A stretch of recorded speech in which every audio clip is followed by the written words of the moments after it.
Jenius Medis. Sebelum lanjut, bagi yang belum subscribe Cafe Novel, silahkan subscribe dan aktifkan lonceng notifikasi supaya tidak ketinggalan update terbaru dari kami. Jangan lupa juga tinggalkan like, komen dan share video ke medsos yang sahabat punya. Oke lanjut. Bab 661-665. Setelah semua hal sepele, hari pun berlalu. Sore harinya, dia membuat reservasi di internet untuk tiket ke Beijing besok. Baiklah, akhirnya aku bisa pergi ke ibu kota. Ayah, ibu, tunggu aku, dan aku akan menjemputmu bersama-sama. Jericho Lee mengepalkan tinjunya dan matanya menjadi tegas. Keesokan harinya, pagi-pagi sekali, Jericho Lee bangun dan menyapa Chang Xuande. Chang Xuande tidak bisa membawanya ke bandara. Dia tidak bisa pergi dari rumah sakit. Jika seorang pasien datang dan tidak menemuinya, hal itu dapat menunda penyakit beberapa pasien. Jericho Lee tidak peduli. Dia baru saja pergi ke ibu kota, tapi dia tidak kembali selamanya. Baru saja keluar dari rumah sakit, sebuah Bentley keren diparkir di depannya. Klik. Jendelanya jatuh, memperlihatkan wajah cantik Mo Lingyan, masuk ke mobil, sampai jumpa. Jericho Lee selanjutnya, bagaimana kamu bisa datang? Kamu akan pergi ke ibu kota, tentu saja, aku harus datang menemuimu, jangan sampai kamu tidak pernah kembali, Mo Lingyan tertawa. Jericho Lee terdiam. Sepertinya aku pria yang tidak punya hati. Aku tidak akan kembali. Saat dia berbicara, dia masuk ke dalam mobil. Atas kebaikan Mo Lingyan, dia tidak bisa tidak menghargainya. Bagaimanapun, itu adalah kasih sayang wanitanya. Bersenandung. Mobil mulai dan melaju keluar. Di perjalanan, mereka mengobrol. Ngomong-ngomong, apakah kamu tidak masuk kelas hari ini? Jericho Lee bertanya dengan rasa ingin tahu. Angsa liar Mo Ling menoleh dan memutihkan salah satu matanya, aku lulus lebih awal. Kapan? Jericho Lee tercengang. Beberapa bulan yang lalu, aku lulus tahun ini, sekelas denganmu. Ingatan apa? Angsa liar Mo Ling menemukan suaminya, terkadang ingatannya sangat bagus, terkadang buruk. Oh, tidak heran aku melihat kamu tidak ada kelas pada waktu-waktu biasa, Jericho Lee tiba-tiba tersadar. Setiap kali dia melihat Mo Lingyan, dia menemukan bahwa dia sangat riang, jadi dia tidak pergi ke kelas. Sedangkan untuk magang, Mo Lingyan sendiri sangat dirindukan semua orang.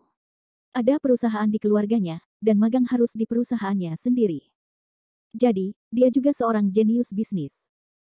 Kadang-kadang saya menemukan bahwa Anda sangat tuli sehingga Anda hanya membaca orang bijak. Jericho Lee tidak senang saat mendengar ini. Dia membalikkan bibirnya dan berkata, tidak, aku tidak tahu sudah berapa kali aku melihat biksu lentera dan teratai emas. Aku sudah terbiasa sejak lama. Wajah cantik Mo Lingyan memerah dan meludah dengan suara rendah. Pria ini, dia sangat cerewet. Jericho Lee berkata sambil tersenyum, saya bukan hooligan lagi. Buku-buku itu adalah buku yang sangat serius, yang dapat meningkatkan pemahaman saya tentang seks. Saya seorang mahasiswa kedokteran. Membaca buku-buku itu adalah hal yang normal. Mendengar omong kosongnya yang serius, Mo Lingyan memutar matanya, pergi. Pembicaraan yang lancar. Sepertinya kamu telah membaca buku-buku itu sama seperti aku. Kamu benar-benar seorang teman. Jericho Lee menyeringai. Wajah cantik angsa liar Mo Ling menjadi lebih merah, jangan bicara omong kosong, aku tidak membaca. Aku tidak membaca buku-buku yang tidak lazim itu. Benarkah? Aku tidak tahu. Dari mana orang yang serius tahu tentang buku-buku itu? Anda pasti pernah melihatnya. Jericho Lee merasa menarik untuk menggodanya. Aku tidak peduli denganmu. Pria ini menjadi semakin serius. 1 jam kemudian, mobil berhenti di bandara, Jericho Lee mengambil koper, memeluk Mo Lingyan, tunggu aku kembali. Bersandar di pelukan seorang pria, merasakan nafas seorang pria, wajah cantik Mo Lingyan memerah, jantungnya berdebar kencang, seringan nyamuk, dan mengangguk, baiklah, aku akan menunggumu. Aku pergi. Jangan pikirkan aku. Jericho Lee melepaskannya sambil tertawa, menarik koper, dan berjalan ke bandara. Mo Lingyan melihat ke belakang dan menghela nafas, kamu harus kembali lebih awal. Bandara ini sangat besar. Jericho Lee pergi ke tempat boarding terlebih dahulu, mengambil tiket dan memilih tempat duduk. Sesampainya di ruang tunggu, penerbangan yang dipilihnya lebih awal. Itu adalah penerbangan pukul 10. Sekarang tinggal setengah jam lagi, jadi setelah menunggu beberapa menit, dia diminta untuk check-in melalui suara. Tunjukkan tiket Anda, keluarkan kartu boarding Anda, naik ke pesawat dan duduklah. Ia menemukan penumpang dalam penerbangan ini tidak banyak, hanya 30 atau 40 orang, dan kursi di pesawat mampu menampung 160 orang. Penumpang yang terhormat, selamat datang di Beijing Huizhou Airlines. Kami akan melayani Anda pada penerbangan berikutnya. Harap matikan peralatan komunikasi saat penerbangan lepas landas. Jericho Lee tidak mau mendengarkan kata-kata pramugari. Meski baru pertama kali terbang, ia masih relatif tenang. Penerbangan horizontal dan vertikal bukanlah hal baru baginya. Setelah menunggu setengah jam, pramugari memeriksa dan menemukan bahwa pesawat akhirnya berangkat. Boom. Setelah pesawat berangkat, suara menderu terdengar jelas oleh Jericho Lee bahkan melalui dek kabin dan jendela. Setelah meluncur untuk jarak tertentu, kecepatan pesawat meningkat hingga ratusan kilometer per jam, dan badan mulai terasa melayang. Ledakan. Kecepatan pesawat meningkat lagi, kemudian Jericho Lee merasakan tubuhnya terjatuh, punggungnya miring ke belakang, dan pesawat lepas landas. Jericho Lee menoleh untuk melihat keluar jendela. Pemandangan di bawah dengan cepat menjadi lebih kecil. Ketika dia naik, tubuhnya merasakan perasaan terjatuh yang kuat, terutama telinganya yang berdengung, dan gendang telinganya seperti terlindung, yang membuat tidak nyaman. Pantas saja orang mabuk udara saat terbang. Sulit merasakannya. Jericho Lee menggelengkan kepalanya. Untungnya, dia dalam keadaan sehat. Ketidaknyamanannya hilang saat pesawat mencapai ketinggian tertentu. Di bawah pemandangan, telah sepenuhnya direduksi menjadi tidak terlihat, hanya awan yang terlihat. Perasaan terbang di awan membuat Jericho Lee merasa bersemangat. Setelah mencapai tahap inti emas, kamu dapat menggunakan Qi untuk mengendalikan udara dan meluncur di tanah. Jika kamu mencapai tahap Yuanying, kamu dapat mengendalikan udara dan terbang. Pada saat itu, seharusnya terasa sama seperti terbang. Dia tidak bisa menahan diri untuk merindukan situasi ini setelah dia menerobos periode ramuan emas. Malah membosankan terbang, karena tidak diperbolehkan menggunakan ponsel, laptop atau apapun di dalam pesawat. Memakan banyak ruang, dan penyekat di tengah jok jelas tidak cukup. Akan ada beberapa majalah di pesawat, tapi semuanya masuk akal dan sains populer. Tidak ada hiburan sama sekali. Betapa membosankannya itu. Tentu saja pesawat menghemat waktu. Meski membosankan, namun hanya membutuhkan waktu 2 atau 3 jam untuk sampai ke tempat tujuan, jauh lebih baik dibandingkan perjalanan jarak jauh yang memakan waktu beberapa hari beberapa malam dengan kereta api. Jericho Lee bersandar di kursi dengan linglung, lalu menutup matanya untuk beristirahat. Entah sudah berapa lama, tapi tiba-tiba terdengar suara cepat di telingaku. Apakah ada orang di penerbangan ini yang seorang dokter? Silakan datang ke kabin nomor 1 secepatnya. Ada pasien yang sangat membutuhkan perawatan. Ulangi, apakah ada dokter di penerbangan ini? Silakan segera datang ke kursi pertama mungkin. Bab 662. Dengan baik. Jericho Lee tercengang, sedikit tidak terduga. Saat ini, ada yang sakit. Suatu kebetulan, bukan? Dia duduk kembali di tengah kabin. Dia berdiri dan melihat ke depan. Dia bisa melihat apa yang terjadi di depannya. Beberapa pramugari sibuk menjaga pasien. Bayangan itu bergerak, dan dia tidak bisa melihat dengan jelas dari kejauhan. Jericho Lee mengerutkan kening dan ragu-ragu, berniat maju untuk melihatnya. Jika kita tidak bertemu dengannya, kita tidak bisa hanya duduk diam dan mengabaikannya. Namun begitu kakinya keluar dari kursi, seorang pria parubaya, berusia sekitar 40 tahun, bergegas ke sampingnya. Saya seorang dokter. Ini izin medis saya. Pria itu langsung menunjukkan izin medisnya. Begitu pramugari menemui dokter, mau tak mau mereka terlihat bahagia. Bagus. Ayo, Pak. Cepat tunjukkan padanya. Penumpang dalam penerbangan ini lebih sedikit. Awalnya pramugari sangat khawatir dengan kekurangan dokter, namun di luar dugaan, di antara 30 atau 40 orang tersebut terdapat dokter. Bagaimana beruntung. Lelaki itu melihat ke arah pasien, lalu menyapu orang-orang yang terhalang, sedikit tidak puas, berkata, tolong jangan berdesak-desakan di sana, agar udara tidak bersirkulasi, dan orang-orang yang berkerumun mempengaruhi jalan kaki, juga mempengaruhi perawatan saya. Tanda seru petik 2. Oh, aku salah. Minggir, minggir. Pramugari mengevakuasi penumpang dan menyuruh mereka segera kembali ke tempat duduknya. Jika bisa, mereka akan melakukannya. Sekarang beberapa penumpang melihat lencana pada pria itu, dan mereka semua membicarakannya. Ah, rumah sakit kedua di Beijing. Ya, saya mendengar bahwa para dokter di rumah sakit kedua memiliki keterampilan medis tingkat tinggi. Dia juga seorang dokter kepala. Dia pasti sangat ahli dalam pengobatan. Pasien harus diselamatkan sekarang. Para penumpang pun ngobrol dan penuh percaya diri pada laki-laki. Ada banyak rumah sakit terkenal di Beijing. Mereka masih cukup muda untuk menjadi dokter kepala. Mereka semua tahu bahwa mereka pandai dalam bidang kedokteran. Nama pria itu adalah Dai Wei. Ketika dia mendengar komentar itu, wajahnya pun menunjukkan hal yang sama. Perhatiannya tertuju pada pasien. Ia melihat pasien menggigil, mengejang dan berbusa. Sepertinya serangan epilepsi. Pria itu segera membuat diagnosis. Salah satu pramugari berkata, "Dokter, apa yang bisa kami bantu?" Dai Wei berpikir. Mendengar ini, pramugari menggelengkan kepalanya dan meminta maaf, "Maaf, kedua obat ini tidak. Obat yang kami siapkan semuanya adalah obat biasa. Tidak ada persiapan obat seperti ini untuk mengobati penyakit khusus yang mendadak." Petik 2. Wajah Dai Wei tidak tampan. Dia berpikir sejenak. Melihat kejang-kejang pasien yang semakin parah, dia tidak bisa menahan diri untuk tidak mengertakkan gigi dan berkata, "Minum semua obat di sini. Saya akan lihat apakah ada yang bisa digunakan." Baiklah. Pramugari tidak berani menunda. Beberapa orang segera berlari ke depan kabin dan mencari. Beberapa saat kemudian, beberapa orang kembali dengan membawa kotak obat yang berisi 20 atau 30 jenis obat umum. Aspirin, bukan, ini bukan asam propionat, bukan ini, ciprofloxacin, ini bakterisida, tidak berguna. Dai Wei mengobrak-abrik kotak obat. Namun, tidak satu pun dari obat-obatan umum ini yang ditujukan untuk epilepsi, dan bahkan hanya sedikit di antaranya yang serupa dengan obat pengontrol epilepsi. Dai Wei sangat cemas hingga dia berkeringat. Ketika orang-orang melihatnya, mereka merasa tidak nyaman. "Baiklah, dokter, apakah ada cara?" Seorang pramugari mau tidak mau bertanya. "Aku." Dai Wei hendak berbicara ketika seorang penumpang tiba-tiba berseru, "Tidak. Lihat, pasiennya pingsan." Semua orang segera mengalihkan pandangan ke pasien. Mereka melihat pasien yang kejang. Dia berhenti mengejang, dan tubuhnya tidak bergerak. Bagaimana mungkin dia tidak mati? Salah satu penumpang berkata dengan suara gemetar. Dai Wei dengan cepat mengulurkan tangannya dan mengamati pernapasannya. Untungnya masih ada nafas. Tidak ada yang mati. Orang-orang merasa lega. Mereka mengira pasiennya baru saja meninggal. Mereka ketakutan setengah mati. "Dokter, lakukan sesuatu untuk menyelamatkannya. Dia sedang koma. Jika tidak disembuhkan, orang-orang akan berada dalam bahaya." Petik 2.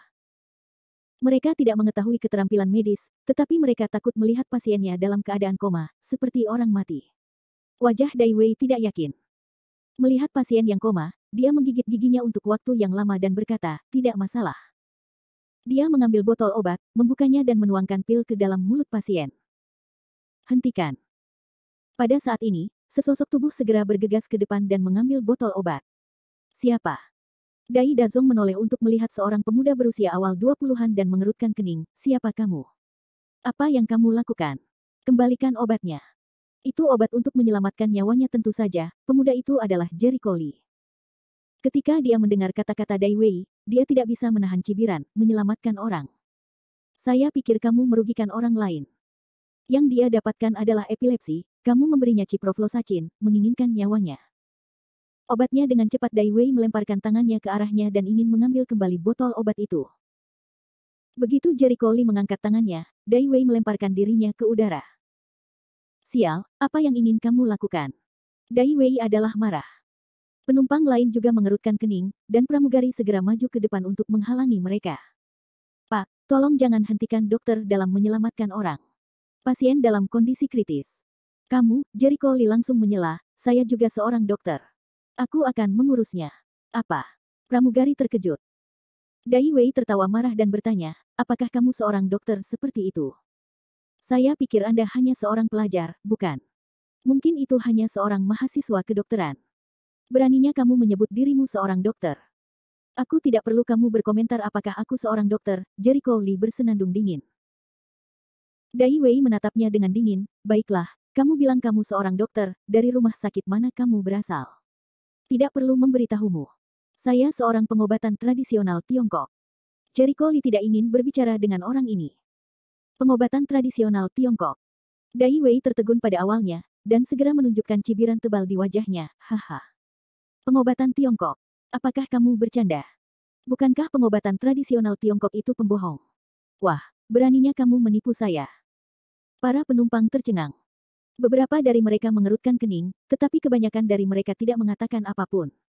Mereka jelas setuju dengan Dai Wei. Di mata mereka, pengobatan tradisional Tiongkok adalah penipuan dan sihir. Wajah Jericho Lee merosot dan dia menyapu dengan dingin, "Penipuan. Sepertinya kamu hanya setingkat ini, buka mulut, tutup mulut, pengobatan Tiongkok adalah sebuah tipuan, kulihat otakmu tidak bagus. Pergi. Bab 663. Wah, beraninya kamu memarahiku. Dai Wei sangat marah. Telingamu yang mana yang mendengar aku memarahimu? Jericho Li Gayung bersambut, aku memperingatkanmu, diamlah sekarang. Aku tidak punya waktu untuk bertengkar denganmu. Dia sedang koma sekarang. Kamu tidak bisa menunda penyakitnya dengan bertengkar denganmu. Mukanya merah ketika dia tersedak. Jericho Li melemparkan botol obat di tangannya ke dalam kotak obat dan langsung menghampiri pasien. Lalu dia menempelkan 3 jarinya di pergelangan tangan pasien. Melihat sikapnya, Dai Wei dengan sinis mencibir, Yoyo. Itu seorang model. Saya tidak tahu. Saya benar-benar berpikir Anda adalah seorang dokter terkenal. Seorang pembohong benar-benar menganggap dirinya serius. Li Jericho Li mengabaikannya.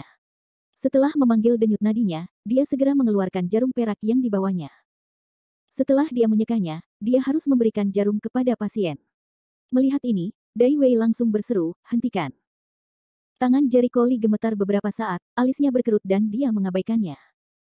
Dia ingin menusuk jarum itu lagi. Hentikan. Aku sudah bilang padamu untuk berhenti, apa kamu mendengar itu? Dai Wei bergegas dan meraih pergelangan tangannya. Berangkat. Jericho Li minum sedikit. Jika aku melepaskannya, kamu akan membunuh orang ini. Dai Wei mencibir dengan dingin, jika kamu menusuk jarum yang begitu panjang, kamu tidak bisa mendapatkan nyawamu. Jericho Li menoleh dan berkata dengan dingin, jika kamu tidak bisa menyembuhkannya, itu berarti orang lain tidak bisa menyembuhkannya. Sekali lagi, segera lepaskan tanganmu. Tusuk jarum harus fokus dan tidak boleh diganggu. Jika orang ini membuat masalah karenanya, hal itu dapat menyebabkan kegagalan tusuk jarum dan membunuh pasien secara tidak sengaja. Bah. Kamu pembohong kecil, beri kamu warna, kamu masih masuk surga. Jika aku melepaskannya, jika kamu jatuh dengan suntikan ini, dia pasti akan mati. Kamu akan menjadi pembunuhnya. Semakin banyak Dai Wei berkata, semakin dia semakin bersemangat. Apa yang dia katakan cukup provokatif, dan orang-orang di sekitarnya mau tidak mau mengangguk dan menggema. Ya, pengobatan Tiongkok menipu. Saya dulu percaya pada pengobatan tradisional Tiongkok. Kemudian, saya pergi ke klinik dan menemui seorang dokter tua pengobatan tradisional Tiongkok. Akibatnya, penyakitnya tidak kunjung sembuh. Sebaliknya, keadaannya menjadi lebih serius. Setelah itu, saya tidak lagi percaya pada pengobatan tradisional Tiongkok. Dokter ini adalah dokter kepala rumah sakit kedua di Beijing. Apa yang dia katakan pasti benar. Anak muda, sebaiknya kamu menyingkir. Ini demi kebaikanmu sendiri. Jika kamu membunuh seseorang, kamu akan masuk penjara. Para penumpang berbicara satu demi satu. Beberapa orang percaya bahwa TCM adalah pembohong, terutama mereka yang telah ditipu oleh TCM. Mereka berdiri kokoh di sisi Dai Wei. Ada juga beberapa orang yang berniat baik, membujuk Jericho Li agar tidak main-main. Bunuh orang, tapi kamu akan masuk penjara. Komentar di telinganya membuat Dai Wei bersenandung, nak, apakah kamu mendengarku? Aku sudah menyuruhmu berhenti. Apakah kamu tidak berhenti sekarang? Aku memperingatkanmu, jika kamu tidak berhenti, aku tidak akan membiarkanmu pergi. Pop. Begitu suara itu turun, mata Jericho Li memancarkan sedikit kemarahan. Dia mengayunkan tangan kirinya dan menamparnya dengan keras. Dengan tamparan yang jelas di wajahnya, Dai Wei terbang mundur dan berbaring telentang. Dia berguling beberapa kali di lorong di tengah tempat duduknya sebelum berhenti. Ada keheningan di ruangan itu, dan semua orang terbelalak dan tidak percaya dengan apa yang mereka lihat. Jericho Li menamparkan Dai Wei. Seberapa kuatkah itu? Jericho Li menatap dingin ke arah Dai Wei yang tergeletak di tanah. Orang berisik, apakah kamu benar-benar berpikir aku jarang menyebut gelar dokter kepalamu? Dengan keahlianmu, tidak ada gunanya membawa sepatuku. Udara. Apa yang mereka dengar? Seorang dokter muda pengobatan Tiongkok, sebenarnya mengucapkan banyak kata kepada kepala dokter di sebuah rumah sakit besar, mengatakan bahwa keterampilan orang lain tidak memenuhi syarat untuk membawakan sepatu untuknya. Ya Tuhan, betapa sombongnya mengatakan hal itu. Kamu, apa yang kamu katakan? Ketika Dai Wei mendengar ini, dia menjadi marah dan wajahnya berubah. Aku akan menyelesaikan masalah denganmu nanti. Jericho Li mengabaikannya dan menoleh ke pramugari, apakah ada air di sini? Sedikit air dan handuk, tolong. Ini, para pramugari saling memandang dan ragu untuk mempercayainya. Saya jamin pasien ini akan melakukannya. Disembuhkan. Anda tidak punya pilihan selain mempercayai saya. Jericho Li tiba-tiba meninggikan suaranya. Keyakinan yang kuat pada kata-katanya membuat para pramugari gemetar. Bagus. Pramugari itu benar-benar tidak punya pilihan lain. Saat ini, mereka hanya bisa menaruh harapan pada Jericho Lee. Pada saat ini, Jericho Lee memegang jarum perak dan memasukkan ki asli ke dalam jarum. Dia membuka mantel pasien dan memperlihatkan dadanya. Kemudian, mata dan tangannya cepat, dan jarum perak itu jatuh dengan cepat. Kerumunan itu berteriak. Ya Tuhan. Jarum peraknya panjang sekali, tempelkan saja. Itu membunuh. Menakutkan. Sudah berakhir. Pasiennya pasti ditikam sampai mati. Melihat aksi tusuk jarum Jericho Lee, terutama bagian di mana ia ditusuk masih sangat dekat dengan hatinya, semua orang merasa jantungnya telah terangkat ke tenggorokan, dan ia tidak berani bernapas. Dai Wei bangkit dari tanah dan menatap Jericho Lee. Dia bersenandung dingin, akan kulihat bagaimana akhirmu ketika seseorang meninggal. Ini dia airnya. Seorang pramugari datang membawa air. Singkirkan. Jericho Lee berkata tanpa mengangkat kepalanya. Penyakit pasien adalah epilepsi yang merupakan penyakit yang sangat sulit diobati. Tentu saja Jericho Lee juga mengalami epilepsi saat berkunjung ke rumah sakit pengobatan tradisional Tiongkok. Epilepsi mudah kambuh, dan tidak ada aturan yang harus diikuti, pasien umum membawa obat-obatan. Namun kali ini pramugari memanggil dokter untuk berobat. Ternyata obat pasien sudah habis, atau dia tidak meminumnya saat naik pesawat. Ya. Jarum perak dengan cepat menembus titik akupuntur. Pada saat jarum pelindung jantung terbentuk, mata Jericho Lee tertuju. Baru saja ketika dia merasakan denyut nadi pasien, dia menemukan bahwa fungsi jantung pasien lebih lemah dibandingkan orang biasa. Ternyata pasien tersebut tidak hanya menderita epilepsi, tetapi juga memiliki kelainan jantung. Oleh karena itu, untuk mengobati penyakit pasien, tidak cukup hanya mengobati epilepsi saja. Pertama-tama, perlu untuk melindungi jantung. Ia memperkirakan penyebab sakitnya pasien tersebut adalah konversi tekanan udara yang tidak tepat waktu setelah pesawat lepas landas, sehingga menyebabkan kelainan jantung pasien dan gangguan jantung yang berujung pada epilepsi. Ya. Dia mengambil jarum perak lagi, kali ini dia akan menunjukkan jarum bunga plum bintang 7. Metode akupuntur yang paling umum digunakannya adalah jarum Kiva 13, yang cocok untuk ki dan darah. Namun kali ini, pasien tidak menderita ki dan kehilangan darah atau trauma, melainkan kejang. Epilepsi merupakan penyakit yang sangat umum, apapun bisa menjadi penyebab penyakit ini. Jarum bunga plum bintang 7 adalah sejenis metode akupuntur untuk meningkatkan kemampuan ketahanan penyakit pasien dan meningkatkan kemampuan ki dan rekonstruksi darah. Ia merasa, selama kebugaran fisik pasien semakin kuat, epilepsi bisa disembuhkan. Ketika jarum bunga plum bintang 7 selesai dibuat, dengan pengoperasian ki yang sebenarnya, Jericho Lee jelas merasakan denyut nadi pasien, dan ki serta darahnya menjadi kuat. Dia meletakkan jarinya di bawah hidung pasien, dan pernapasan pasien menjadi stabil dan teratur, bagus. Ini sangat efektif. Bab 664. Bagi orang awam, ki adalah obat ajaib, belum lagi dengan keterampilan ajaib jarum bunga plum bintang 7, tubuh pasien pulih dengan cepat. Baiklah. Jericho Lee berdiri dan berkata, kondisi pasien stabil. Sekitar 10 menit, dia akan bangun. Mendengar ini, semua orang tampak curiga, tidak terkecuali pramugari. Dai Wei mencibir, bisakah itu selesai dalam 10 menit? Siapa yang kamu bodohi? Kamu pikir kita semua berumur 3 tahun. Beberapa jarum akan menyembuhkanmu. Jericho Lee mengerutkan kening dan melirik dengan dingin, aku berkata, apakah kamu bosan? Tahukah kamu kalau kamu menyebalkan dan berisik seperti lalat? Apa katamu tadi? Wajah Dai Wei tenggelam. Sepertinya kamu benar-benar tidak bisa memahami orang lain.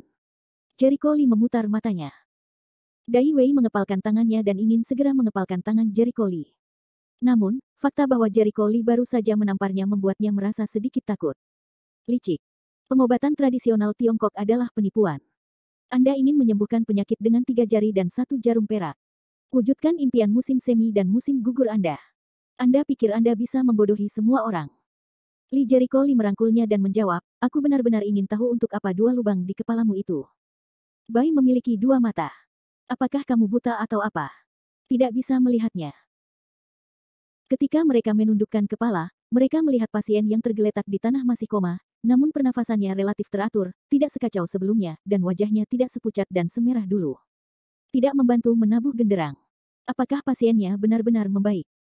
Dai Wei, sebaliknya, adalah bebek mati dengan lidah kaku dan tidak menempel padanya. Siapa yang tahu kalau itu tipuanmu? Kamu bisa menipu mata semua orang, tapi kamu tidak bisa membodohiku. Jericho Lee tertawa. Sekarang kondisi pasien sudah stabil dan membaik, dia tidak khawatir, jadi dia menatap Dai Wei dan berkata, baiklah, bagaimana menurutmu aku berbohong padamu? Dia ingin melihat apa yang bisa dilakukan orang ini. Katakan. Ya. Saya sama sekali tidak percaya bahwa beberapa jarum suntik dapat menyembuhkan orang. Kalau kamu sakit, kamu harus minum obat.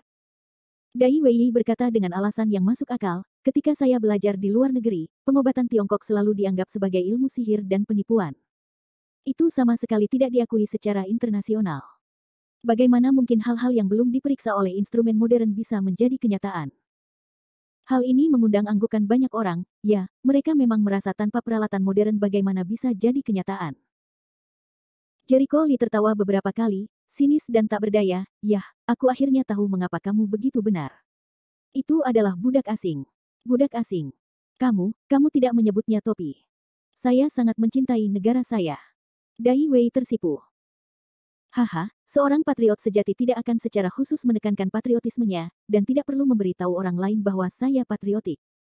Kata-kata Jericho Lee begitu menyakitkan hingga Dai Wei tersipu. Jika Anda bukan budak asing, maka tidak ada seorang pun yang menjadi budak asing. Coba lihat apa yang Anda katakan tadi. Saat Anda belajar di luar negeri, pengobatan tradisional Tiongkok dianggap sebagai ilmu sihir dan penipuan. Ya, orang asing tidak mengakuinya. Itu ilmu sihir dan penipuan, orang asing mengakui bahwa itu adalah sains. Seberapa ingin kamu dikenali oleh orang asing agar bisa menghadapi urusanmu sendiri? Kamu bukan budak. Lelucon, aku. Dai Wei tidak dapat menemukan kata-kata untuk membantahnya. Pengobatan tradisional Tiongkok adalah sesuatu yang diwariskan oleh nenek moyang Tiongkok. Apakah baik atau buruk bagi orang asing untuk mengakuinya? Ini seperti Anda makan makanan lengkap orang Manchu dan Han hari ini. Anda sangat puas dan makan enak. Anda pikir Anda belum pernah menikmati makanan lezat dan kaya seperti ini sebelumnya. Akibatnya, seseorang berlari lewat dan berkata, apa yang kamu makan itu sampah, jadi kamu benar-benar mengira apa yang kamu makan itu sampah. Pengobatan Tiongkok punya sistemnya sendiri.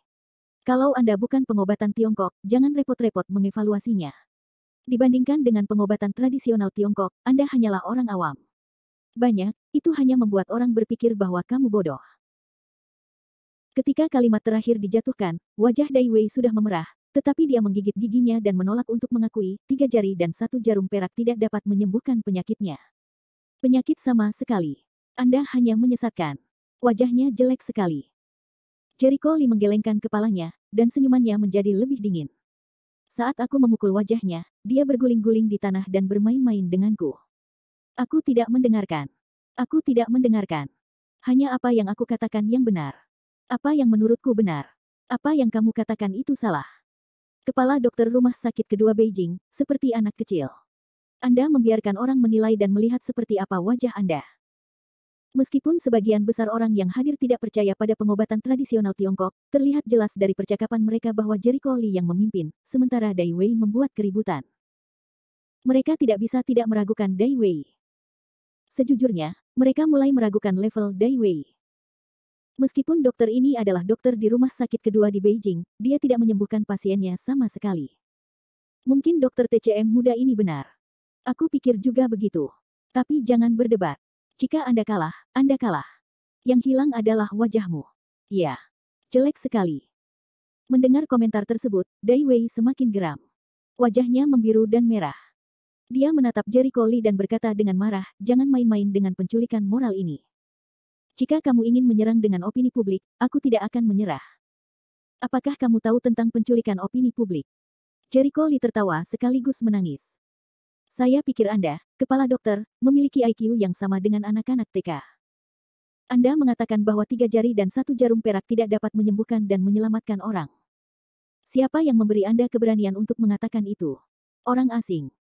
Sekelompok orang barbar yang bisa hanya membakar, membunuh, dan menjarah tidak percaya apa yang mereka katakan. Lututmu benar-benar patah. Kamu tidak dapat mengubah topik pembicaraan. Jangan berpikir kamu bisa menjatuhkanku jika kamu melabeli aku. Dai Wei tidak suka itu. Kamu tahu siapa dirimu. Apa yang orang lain katakan tidak bisa mengubah sifatmu. Orang asing tidak tahu pengobatan Tiongkok. Itu masalah mereka sendiri. Jika kamu bisa mencapai tingkat dokter kepala, aku malu padamu karena kedangkalanmu. Kelopak mata dan kata-kata konyol. Tahukah Anda tingkat pengobatan tradisional Tiongkok? Ada 6 tingkatan TCM, magang, TCM, Mingyi, Tianyi, Sengyi, dan Senyi. Anda pasti pernah mendengar bahwa ada 12 dokter suci di Tiongkok, masing-masing yang berada di puncak bidang medis. Hanya ada 3 atau 400 dokter di Tiongkok, masing-masing adalah dokter terkenal. Saya rasa Anda tidak memenuhi syarat untuk menjadi dokter dinasti Ming. Bagaimana Anda bisa memenuhi syarat menolak pengobatan tradisional Tiongkok? Bab 665. Tianyi, Mingyi. Dai Wei langsung bingung dengan kata benda ini, dan semua orang terkejut. Mereka belum pernah mendengar kata-kata ini. Lihatlah wajahmu yang bingung, aku tahu kamu tidak tahu sama sekali. Apa kamu masih bilang kamu bukan orang awam? Bagus sekali kamu kalau orang awam menyerang ahlinya. Bolehkah aku juga, sebagai pengobatan tradisional Tiongkok, menyangkal sepenuhnya pengobatan barat dan mengatakan bahwa instrumen modern yang diperiksa adalah omong kosong? Saya ingin mengatakan itu, Anda harus memarahi saya. Begitukah keadaan Anda sekarang? Jericho Lee tidak tersenyum. Wajah Dai Wei berubah menjadi wajah hati babi, yang terlalu kasar. Kamu hanya menyesatkan. Dia masih bertahan. Jericho Lee berkata sambil tersenyum, Anda dari rumah sakit Beijing. Pernahkah Anda mendengar tentang Bai Lixuan? Ya. Lalu kenapa? Dai Wei mengertakkan gigi. Dia memiliki firasat buruk di hatinya. Entah kenapa Jericho Lee tiba-tiba menyebut Bai Lixuan. Saya pernah mendengarnya. Saya pikir Anda tidak tahu apa-apa. Bai Lixuan adalah pemimpin redaksi Journal of Medicine, dan dia juga seorang dokter terkenal di Beijing. Anda harus tahu bahwa dia adalah ahli pengobatan barat, tapi lakukan kamu tahu kalau dia juga obat tradisional Tiongkok. Dai Wei terkejut. Tidak mungkin. Tanyakan sendiri pada orang-orang ini, Jericho Lee menunjuk ke kalian semua. Bai Lixuan. Rumah sakit terbesar di Beijing, direktur rumah sakit pertama. Saya pernah melihatnya. Saya ingat seorang teman saya pergi menemuinya beberapa hari yang lalu. Dia sangat ahli dalam pengobatan, tapi dia tidak mengatakan metode apa yang dia gunakan. Saya mendengar bahwa biaya pengobatan hanya puluhan ribu yuan, dan hal ini tidak baik di banyak rumah sakit. Seorang kerabat keluarga saya bekerja di rumah sakit pertama dan mengenalnya. Dia adalah pengobatan tradisional Tiongkok. Meski tidak banyak orang yang berbicara, hanya ada 3 atau 4 orang, namun buktinya kuat. Wajah Dai Wei memucat karena kuas. Jericho Lee memandangnya sambil tersenyum tetapi tidak tersenyum, apa kabar, apakah kamu mendengarku? Dai Wei mengertakkan gigi dan berseru, jadi bagaimana jika dia adalah pengobatan tradisional Tiongkok? Dia juga merupakan pengobatan barat. Mungkin dia tidak bergantung pada pengobatan tradisional Tiongkok untuk menyembuhkan penyakit dan menyelamatkan orang. Kamu benar-benar bodoh. Bai Lixuan adalah seorang tabib surga. Apakah kamu memberitahu seorang tabib surga bahwa dia tidak pandai dalam pengobatan tradisional Tiongkok? Semakin tinggi level seseorang, semakin kagum terhadap pengobatan tradisional Tiongkok, semakin sedikit mereka akan menyangkal bidang yang tidak mereka injak. Hanya setengah ember air seperti Anda yang bisa berpuas diri dengan pengetahuan Anda dan menginjak orang lain untuk menunjukkan kekuatan Anda. Orang-orang seperti Dai Wei memiliki mentalitas ini. Dia mungkin memiliki sedikit keterampilan medis, dan dia telah merawat banyak orang, jadi dia pikir dia sangat kuat, jadi matanya lebih tinggi dari atas, yang ini meremehkannya, dan yang itu meremehkannya. Begitu orang lain menyangkalnya, dia menjadi cemas dengan orang lain. Ketika Anda bertemu seseorang yang lebih kuat darinya, Anda akan mencoba menariknya ke dalam air, atau menginjak kakinya, dan kemudian membuktikan bahwa Anda lebih kuat dari orang lain. Padahal, orang seperti itu adalah orang miskin, tidak ada yang patut dihormati. Aku tidak melakukannya. Dai Wei membantah dengan tergesa-gesa. Jangan menyangkal. Bagaimana kabarmu? Anda tahu bahwa jika Anda telah mempelajari pengobatan barat tingkat tinggi, sangat tidak mungkin untuk menyangkal pengobatan tradisional Tiongkok. Karena pada saat itu, penglihatan Anda akan jauh lebih tinggi dari sekarang, dan kamu tidak akan dengan mudah menyangkal apa yang tidak kamu ketahui. Jika kamu terus menyangkal pengobatan tradisional Tiongkok seperti yang kamu lakukan sekarang, hanya itu yang harus kamu lakukan. Jericho Lee terlalu malas untuk berdebat dengan pria ini lagi. Dia menoleh dan menatap pasien yang terbaring di sebelahnya. Dia membungkuk dan memeriksa pasien. Saat ini, kulit pasien menjadi kemerahan dan nafasnya stabil. Qi yang sebenarnya telah berperan baik dalam pemulihan Qi dan darah pasien, bahkan lebih baik dari sebelumnya. Bagus sekali, epilepsi telah dikendalikan sepenuhnya, atau bahkan diberantas sepenuhnya. Jericho Lee mengangguk puas, lalu berkata kepada semua orang, dalam 2 atau 3 menit, dia akan bisa bangun. Kerumunan segera mengalihkan pandangan ke pasien. Mereka terkejut melihat pasien itu kemerahan dan bernapas dengan teratur. Ah, begini, wajahnya sama sekali tidak putih.